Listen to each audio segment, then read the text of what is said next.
আমাদের কর্মসূচি 8 থেকে 10 তারিখ আমাদের 2 ঘন্টা করে কর্মবিরতি এবং এরপরে 11 তারিখ থেকে পূর্ণ কর্মবিরতি চলবে।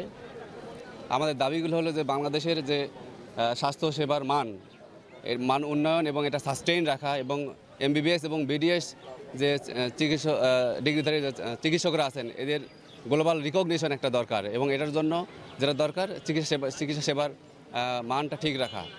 সেই চিকিৎসা সেবার মান ঠিক রাখতে হলে আমাদের দেশে বিভিন্ন মেডিকেল কলেজ হাসপাতালগুলোতে পর্যাপ্ত শিক্ষক এবং চিকিৎসক নিয়োগ পদায়ন দরকার এবং এর জন্য যেটা দরকার সেটা হলো আমাদের বিশেষজ্ঞ চিকিৎসকদের একটা নির্দিষ্ট সময় পর বা আমরা এলিজিবল যারা আমরা যোগ্য তাদের পদোন্নতি দরকার। কিন্তু দেখা যাচ্ছে যে বাংলাদেশের এই চিকিৎসক সমাজ বিভিন্নভাবে বৈষম্য শিকার হচ্ছে দীর্ঘদিন থেকে। এই চিকিৎসা সেবার মান ঠিক রাখতে হলে এই বৈষম্য নিরসন করতে হবে, প্লাস আন্তঃকাডার বৈষম্য এবং অন্তঃকাডার বৈষম্য এটা নিরসন খুবই জরুরি। আর আমাদের দাবির অন্যতম দাবি হলো অতি সত্বর আমাদের যারা যোগ্য এলিজিবল তাদের পদোন্নতি প্রদান এবং যারা তৃতীয় গ্রেড আমাদের চিকিৎসকদের সর্বোচ্চ তৃতীয় গ্রেড যেতে পারে প্রমোশনের মাধ্যমে, কিন্তু একটা নির্দিষ্ট সময় পর যারা যোগ্য তাদেরকে দ্বিতীয় এবং প্রথম গ্রেড দিতে হবে, এটা আমাদের দাবি। আমি 17তম বিসিএস। আমার যারা অন্য ক্যাডারে তারা হয়তো আমাদের ক্যাডারেই তারা প্রমোশন হয়ে প্রফেসর হয়ে চলে গেছে। আমি বোধহয় এখানে সবচেয়ে সিনিয়র যে হচ্ছে এখন পর্যন্ত আমি সহকারী অধ্যাপক হিসেবেই এই বছরই রিটায়ারমেন্টে চলে যাব।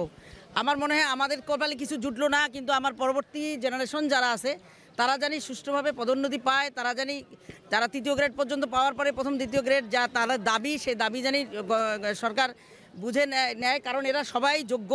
একটা প্রতিষ্ঠান চালাতে গেলে সিনিয়র লোক দরকার, সেখানে তাদের ট্রেনিং দরকার, তাদের আরও উচ্চতর প্রশিক্ষণ দরকার, কিন্তু এগুলো কিছুই হয় না আমাদের স্বাস্থ্যক্ষেত্রে। অন্যান্য ক্ষেত্রের সাথে আমাদের অনেক বড় বৈষম্য। সুতরাং এই বৈষম্যগুলো নিরসন করে আমাদেরকে যেন যোগ্য সময়ে যোগ্যতা ভিত্তিতে প্রমোশনের ব্যবস্থা করে দেয়, এই দাবির প্রেক্ষিতেই আজকের এই কর্মসূচি। এখানে যারা দাঁড়িয়েছেন তারা সবাই কিন্তু বিশেষজ্ঞ চিকিৎসক, শুধুমাত্র সরকারি চিকিৎসক নয়। এবং অন্যান্য ক্যাডারের ক্ষেত্রে যেটা ঘটে যে নির্দিষ্ট সময় পর তারা পদোন্নতি পান, কিন্তু আমাদের ক্ষেত্রে কিন্তু ব্যাপারটা তেমন না। আমাদেরকে চাকরিতে ঢুকতে হয়েছে প্রশিক্ষণ নিয়ে এবং এমবিবিএস পাশ করার পরে তারপরে আবার পোস্ট গ্র্যাজুয়েশন করতে হয়েছে।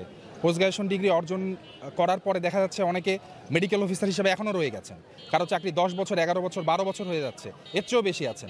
অথবা অনেকে সহকারী অধ্যাপক আছেন, সহযোগী অধ্যাপক আছেন যারা দীর্ঘদিন একই পদে রয়ে গেছেন, কিন্তু তাদের একই বিসিএসের অন্যান্য ক্যাডারের যারা আছেন তারা দেখা যাচ্ছে পদোন্নতি পেয়ে অনেকে শীর্ষে অবস্থান করছেন।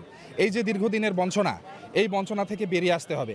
আমাদের সরকার বাহাদুরের কাছ থেকে আমাদের যেটা অনুরোধ যে আমাদের বাড়তি কোনো সুবিধা দেওয়ার দরকার নাই, যার যেটা প্রাপ্য সেটাও যদি দেয়া হয় তার চেয়ে কিছু কম দেয়া হলেও দেয়া হোক, কিন্তু আমাদেরকে পদোন্নতি দেওয়ার ব্যাপারে সরকারের আমরা কোনো ভ্রুক্ষেপ আছে বলে মনে হচ্ছে না।